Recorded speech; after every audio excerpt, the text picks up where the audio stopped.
رحمت عالم صلی اللہ علیہ وسلم نے فرمایا، جس رات میں مجھے سیر کرائی گئی مجھے عمدہ خوشبو محسوس ہوئی۔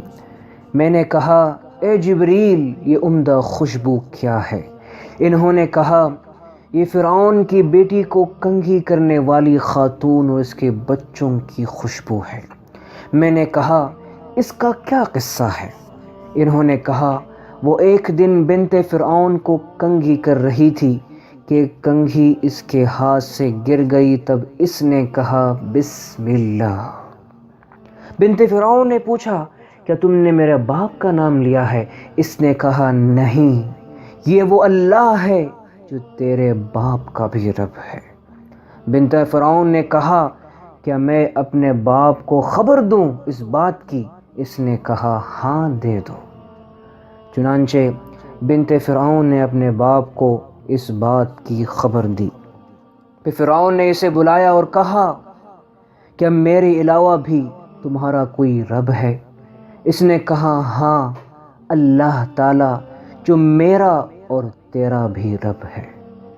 تو اس نے یعنی فرعون نے تانبے کے ایک بڑے برتن میں تیل گرم کرنے کا حکم دیا۔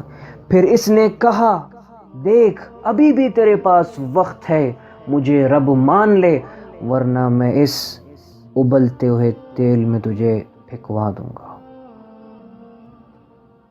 تو اس خاتون نے کہا، چاہے میری جان چلی جائے، چاہے میری جان چلی جائے، میں اپنے کلمات نہیں بدلوں گی۔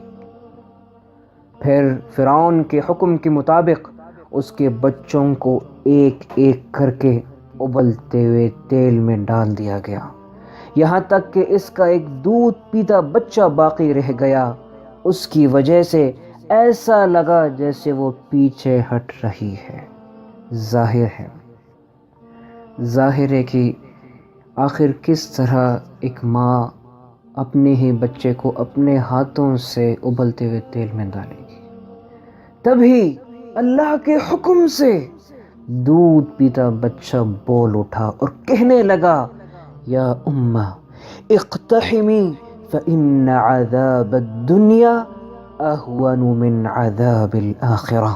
امی جان کود جائیں کیونکہ دنیا کا عذاب آخرت کے عذاب سے ہلکا ہے۔